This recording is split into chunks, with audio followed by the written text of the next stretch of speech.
Quando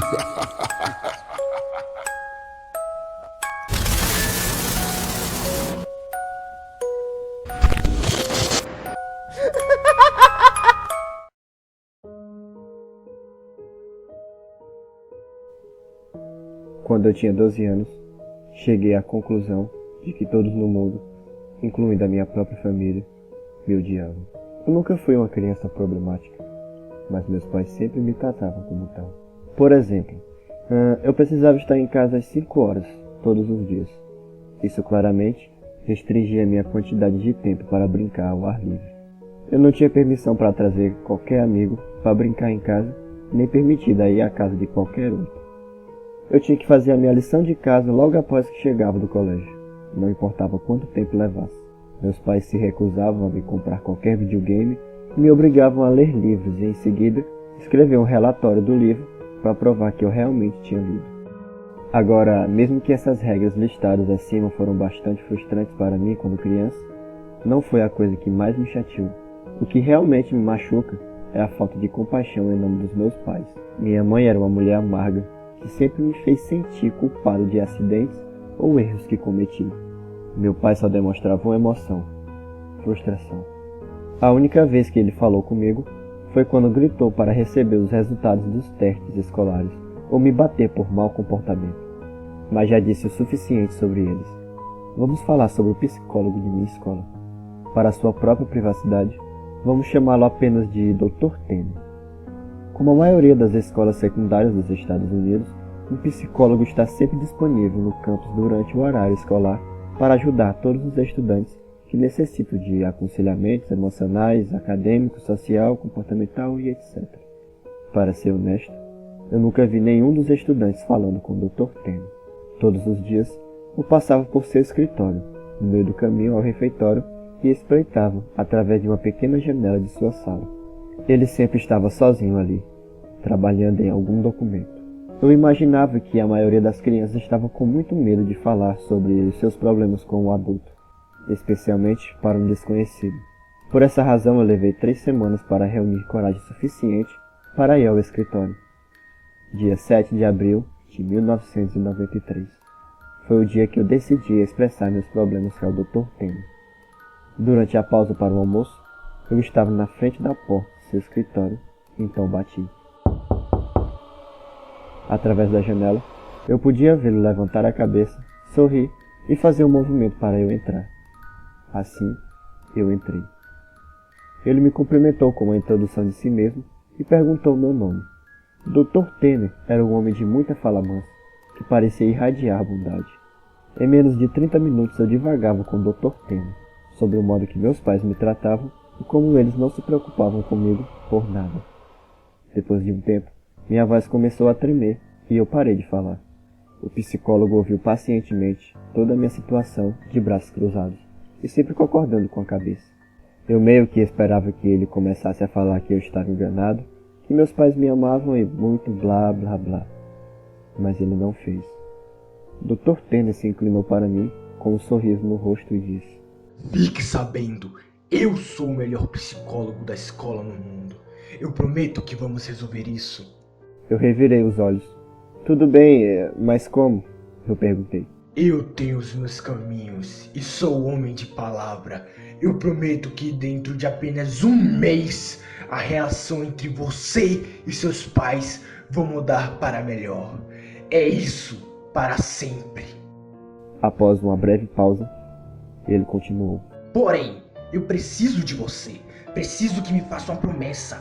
Você tem que me prometer que vai vir ao meu escritório depois da escola amanhã e que você não vai contar a ninguém que nós tivemos essa conversa hoje. Será o nosso pequeno segredo. Eu prometi. No dia seguinte voltei a Dr. Tanner, depois da escola. Foi por volta das 4 horas quando entrei em seu escritório. Depois de uma recepção calorosa, ele me pediu para me sentar na frente de sua mesa mais uma vez. Ao sentar, assisti Dr. Tanner fechar as cortinas da janela e então ele sorriu. Agora nós temos toda a privacidade que precisamos. Começamos a falar sobre meus gostos e interesses, meus assuntos favoritos na escola, meus professores menos favoritos e coisas desse gênero. Cerca de 1 hora de conversa, Dr. Tanner me ofereceu um refrigerante. E de bom grado, aceitei a oferta, considerando que meus pais nunca me permitiram beber refrigerante. Dr. Tanner estendeu a mão para seu frigorífico e tirou 2 pequenas garrafas de refrigerante já abertas sobre a mesa. Depois continuamos a falar sobre o que estava acontecendo na minha vida, mas não demorou muito para que eu desmaiasse sob o efeito de quaisquer droga que o Dr. Tanner colocou na minha bebida. Levei 1 minuto ou mais para ajustar minha visão embaçada ao acordar, e quando o fiz, eu não tinha ideia do que pensar. Eu estava algemado em uma cama, e minha boca foi selada com uma fita adesiva. Eu imediatamente comecei a entrar em pânico, me contorcendo e puxando as algemas, mas desisti logo em seguida. Meus olhos se arregalaram em descrença, depois de olhar ao redor da sala. Havia cartazes de super-heróis fixados ao longo das paredes e fotografias de atletas famosos nas prateleiras. No meio da sala, havia uma velha e enorme televisão, um Super Nintendo e vários cartuchos de jogos empilhados ao lado dele. Eu não sabia o que pensar. Aqui estou, em uma sala cheia de itens, que a maioria das crianças morreriam para brincar. Eu provavelmente teria chorado de alegria se não tivesse algemado a uma amarração de cama. Meu estômago afundou mais uma vez quando a porta se abriu e o Dr. Tanner entrou. Então, ele sentou-se na beira da cama. Agora escute. Lembre-se que eu estou aqui para ajudá-lo. Eu nunca irei machucá-lo, ok? Dr. Tanner removeu cuidadosamente a fita da minha boca e em seguida as algemas de minhas mãos. Meu primeiro instinto foi começar a chorar, mas algo sobre Dr. Tanner me fez sentir seguro. Ele sorriu para mim e disse: Você vai ficar aqui por um tempo, e durante esse tempo, você tem permissão para brincar com todos os brinquedos nesta sala, enquanto eu estou aqui em casa. Mas, quando eu sair de casa, eu vou ter que algemá-lo, uma de suas mãos de volta para a cama. Você ainda pode assistir televisão, mas eu quero que você assista os canais de notícia quando eu estiver longe. Sentei-me em silêncio, ainda tentando processar informações que ele tinha me dado. Então, vá em frente e divirta-se. Eu estarei de volta quando for hora do jantar. Ele se levantou da cama, atravessou a sala e inclinou o botão de energia da TV, antes de trancar a porta atrás dele. Vários minutos se passaram antes que eu percebi que o Dr. Tanner não estava brincando. Tudo o que restava para eu fazer era ligar o Nintendo e jogar Mario até anoitecer. Por volta das 7 horas, o Dr. Tanner voltou para a sala com 2 pratos de purê de batata e tiras de frango. Eu finalmente reuni coragem para perguntar a ele o quanto tempo eu ia ficar nesse quarto. Bem, cerca de 1 mês. Ele respondeu. Ou pode levar apenas algumas semanas. Eu só tenho alguns trabalhos que eu preciso fazer. Na manhã seguinte, acordei com a mão de Dr. Tanner batendo na minha cabeça. Camarada, você não tem que acordar agora se você não quiser. Apenas preciso colocar isso de volta. Ele sussurrou, apertando a algema de aço frio para meu pulso. Olhei para ele. Ele estava vestindo uma camisa de colarinho e calças, um casaco coberto por cima do ombro e uma mala ao seu lado. Ele parecia exatamente como ele sempre estava quando eu o vi em torno da escola. Antes de sair, ele colocou o controle remoto perto de mim e disse-me para ligar e assistir ao noticiário local. A primeira coisa que eu vi quando liguei a TV era um segmento de notícias de última hora. Um oficial da polícia importante estava em cima de um pódio, cercado por pessoas com microfones. Temos vários investigadores trabalhando com o objetivo de identificar potenciais sequestradores, mas até agora não há muita evidência. Membros do corpo docente afirmam que o menino tinha sido visto pela última vez por volta das 4 ou 5 da tarde. Eu comecei a me sentir enjoado quando a fotografia minha apareceu na tela. Era a minha imagem do anuário escolar do ano passado. Legendas para a fotografia exibiam meu nome e idade, minha escola e minha cidade. Acima da minha imagem foram alterados o título: FBI começa a busca da criança e possível sequestro em escola estadual. As filmagens ao vivo continuaram, e agora minha mãe e meu pai se aproximavam do pódio. Ambos pareciam ter olhos avermelhados. Lágrimas escorriam pelo rosto de minha mãe quando ela pegou o microfone.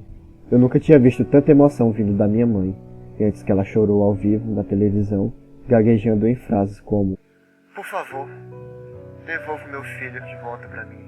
E sinto muito e, por favor, tragam de volta para casa. Quando meu pai pegou o microfone, eu quase esperava sua atitude fria como sempre. Mas ele também tinha lágrimas em seus olhos. Ele implorou o mundo para trazer seu filho para casa em segurança. E por fim, implorou por meu perdão. Eu sei que não tenha sido o melhor pai. Mas, queria ter sido agora. Me desculpa, traga meu filho de volta. Virei à alimentação logo após. Minhas emoções foram misturadas, pois eu nunca tinha visto nenhuma vez meu pai chorar. Me senti miserável que os meus pais estavam sendo submetidos a tanto, mas ao mesmo tempo senti um alívio. Agora sabia o quanto minha mãe e meu pai me adoram. Quase 4 semanas se passaram e o Dr. Tanner tem me tratado com o maior respeito. Ele me deixa a manhã toda algemado para a estrutura da cama, mas retorna à tarde para almoçar e jantar comigo. Também conversamos e jogamos videogames juntos. Eu nunca teria imaginado o quão bom o Dr. Tanner era no Super Mario. Mas uma manhã, quando o Dr. Tanner me acordou, antes de ir para o trabalho, notei um olhar severo em seu rosto. Eu também percebi que ele tinha acordado 3 horas mais cedo do que quando ele geralmente me acorda. Preciso ver as notícias de hoje, sem exceção. Eu quero que você mantenha a televisão ligada o dia todo e preste muita atenção às notícias, afirmou ele severamente. Eu, é claro, obedeci e vi-o sair do quarto. Cerca de 2 horas mais tarde, o segmento de notícias de última hora interrompeu o comercial creme dental que eu estava assistindo. O título era Restos Humanos Encontrados. 2 homens vestidos terno ficaram de lado um do outro e começaram a falar. Estamos descontentes para trazer essa notícia triste desta manhã em relação ao nosso caso de criança desaparecida no início deste mês. Um dos homens baixou a cabeça enquanto o discurso folheou alguns papéis. Mas ele continuou. Restos de um corpo foram encontrados em um saco de lixo debaixo de um viaduto. O corpo parece ser de uma criança, embora seja muito difícil de distinguir. O corpo foi decapitado, queimado, até as cinzas e ossos. A tela se deslocou para uma visão de helicóptero no alto de uma estrada. Dezenas de carros de polícia se reuniram perto do fundo do viaduto. A voz do homem ainda podia ser ouvida. Dentro da sacola, a polícia encontrou uma carteira de identidade do ensino médio fundamental, rotulada com um tal. A tela mostrou o cartão de identificação da escola, que sempre mantive em minha mochila. O plástico derreteu, mas minha foto e nome estavam intactos. Depois, a câmera mostrou ao longo de meus pais. Eles estavam sentados entre jornalistas. O rosto de minha mãe realizou uma careta dolorosa, e meu pai chorava com a cabeça para baixo em seus joelhos. Eu desliguei a televisão nesse ponto. Dr. Tanner voltou para casa muito tarde. Ele correu para o quarto, abriu as minhas algemas e colocou uma garrafa de água na minha mão. Ele colocou as mãos sobre meus ombros e sorriu. Fiz uma promessa, não fiz? Eu balancei a cabeça, lágrimas apertando o caminho para fora dos meus olhos. Você precisa me fazer uma promessa de novo. Ele sempre disse que eu precisava beber toda a água da garrafa. Isso iria me ajudar a dormir e que a partir de agora eu nunca posso contar a ninguém que eu já conheci. Eu prometi. Eu te disse que sou o melhor psicólogo escolar do mundo, não foi? Ele estava certo. Acordei mais tarde naquela noite, 8 de maio de 1993, véspera do Dia das Mães, para me encontrar deitado no meio de um parque, as estrelas brilhando brilhantemente em todo o céu noturno. Eu reconheci o parque, que não era muito longe da minha escola, 1,5 km abaixo da estrada. Eu vi minha casa. As luzes estavam apagadas no interior, mas eu podia ver meu pai sentado no degrau que leva à porta da frente. Excitante, eu o chamei. Ele levantou a cabeça lentamente, mas quando viu que era eu, ele reergueu-se, correu para mim, de braços abertos, gritando meu nome. Minha mãe abriu a porta e saiu atrás dele. Dr. Tanner estava certo. As coisas mudaram com a minha família e eu. Meus pais sorriam mais vezes e me tratavam com carinho. Eu nunca poderia pedir um final mais perfeito. De vez em quando eu vejo o Dr. Tanner pelo campus e falando com seu escritório.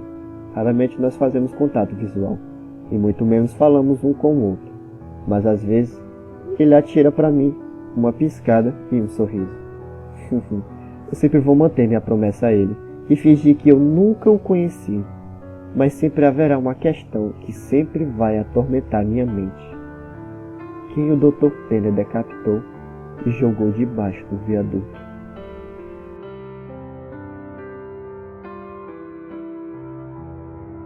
Gostaram do vídeo? Se gostou, não esqueça de deixar seu like, pois isso é muito importante. Compartilhe, pois isso ajuda demais na divulgação. E se for novo no canal, seja muito bem-vindo. Se inscreva no canal do Crush Play, que me ajudou a fazer a narração do personagem nesse vídeo. O link vai estar aí na descrição. Bom, é isso aí. Muito obrigado e até o próximo vídeo. E tenham todos bons sonhos.